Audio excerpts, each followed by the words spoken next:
এই সেই ২০ টাকার নোট, নতুন নোট। যেখানে এখানে আগে ছিল মসজিদের ছবি, সেই মসজিদের ছবিটা সরিয়ে এখানে একটা মন্দিরের ছবি দেওয়া হয়েছে। আর এই মন্দিরের ছবি দেওয়াতে সারা বাংলাদেশ ফুফুয়ে ফেঁসে উঠেছে।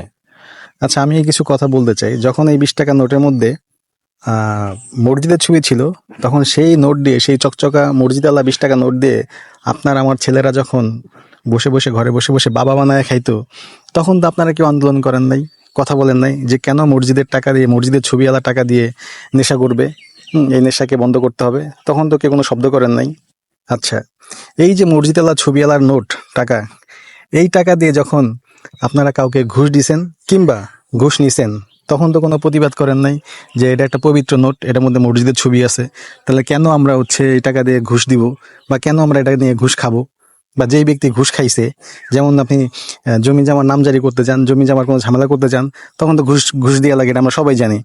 শুধু ভূমি অফিস না, পাসপোর্ট অফিস, পুলিশের অফিস, মানে যত ধরনের সরকারি অফিস আছে সব জায়গায় তো ঘুষ বাণিজ্য চলে। তো সেইখানে তো যখন ২০ টাকার নোট দিচ্ছেন, হ্যাঁ, মসজিদালা ছবি সহ নোট দিচ্ছেন, সেই নোট নিতে তো তারা কোনো কার্পণ্যতা করে নাই, কিংবা আপনি দ্বিতীয়ত কোনো কার্পণ্যতা বোধ করেন নাই যে এটা তো একটা মসজিদের ছবিওয়ালা টাকা, এই টাকা তো আসলে ঘুষ দেওয়া ঠিক হবে না, কারণ এটা একটা পবিত্র টাকা। তাহলে এখন কেন এখানে একটা মন্দিরের ছবি দিয়ে হয়েছে, এটা নিয়ে এত কথা উঠতেছে? আগে হচ্ছে আমরা সবাইকে ভালো হইতে হবে, আমাদের ঘুষ নেয়া দেয়া সবকিছু বন্ধ করতে হবে।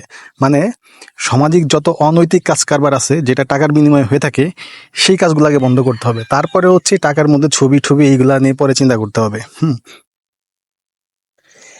এই ২০ টাকার নোট নিয়ে অপবিত্র স্থানেও কিন্তু মানুষ গেছে, যখন ওর কি এটার মধ্যে কি মসজিদের ছবি ছিল, না না পাক অবস্থায় কিন্তু আপনি মসজিদের ছবিওয়ালা টাকা ধরছেন কিনা ধরেন নাই, তখন কি গুনাহ হয় নাই? হুম আমি মনে করি বাংলাদেশ একটা, আমাদের এটা, এখানে হিন্দু মুসলিম বৌদ্ধ সবাই সবাই সম্মিলিত একটা দেশ, এখানে আমরা সবাই মিলেমিশে থাকবো। টাকার মধ্যে কি ছবি থাকলো না থাকলো এটা নিয়ে এই ২০ টাকা নোট বয়কট, এই ২০ টাকা নোট পাঞ্জাবির পকেটে ঢুকানো যাবে না, পাঞ্জাবির পকেটে ঢুকাইলে এটা গুনাহ হবে, জিহাদ হবে, মানে এই ধরনের কথাবার্তা বলে আসলে এটা আমি মনে করি এটা ঠিক না। আগে হচ্ছে আমার আপনার সকলের মনটাকে পবিত্র করতে হবে, ঠিক আছে? আমরা নানান রকমের ঘুষ ঠুস, মানে অনৈতিক কাজ কারবারের সাথে সবাই জড়িত, প্রত্যক্ষ এবং পরোক্ষভাবে জড়িত।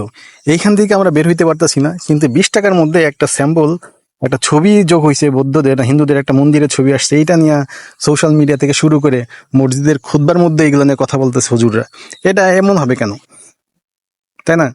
আপনি আপনি আগে নিজে পবিত্র হন। এটা যদি মসজিদের ছবি দেওয়া হয়, আগের মতো ধরেন এই মন্দিরের ছবিটা বাদ দিয়ে মসজিদের ছবি দেওয়া হইলো, তাহলে কি আপনি পাক পবিত্র হয়ে যাবেন? আপনি কি ঘুষ খাওয়া বন্ধ করে দিবেন? আপনি কি ঘুষ দেওয়া বন্ধ করে দিবেন? আপনি কি কাউকে জিম্মি করে টাকা খাওয়া বন্ধ করে দিবেন? কখনোই বন্ধ বন্ধ করবেন না। আগে নিজে ভালো হন, আগে সৎ ব্যক্তি হন, নিজেকে ইসলাম যেটা বলছে সেগুলো পরিপূর্ণভাবে মানেন। হুম তারপরে গিয়ে এসব বললেন যে এটার মধ্যে আসলে মন্দিরের ছবি আছে, এটার মধ্যে আসলে ইসলামের মসজিদের ছবি দিতে হবে, তাহলে মেনে নেওয়া যাবে।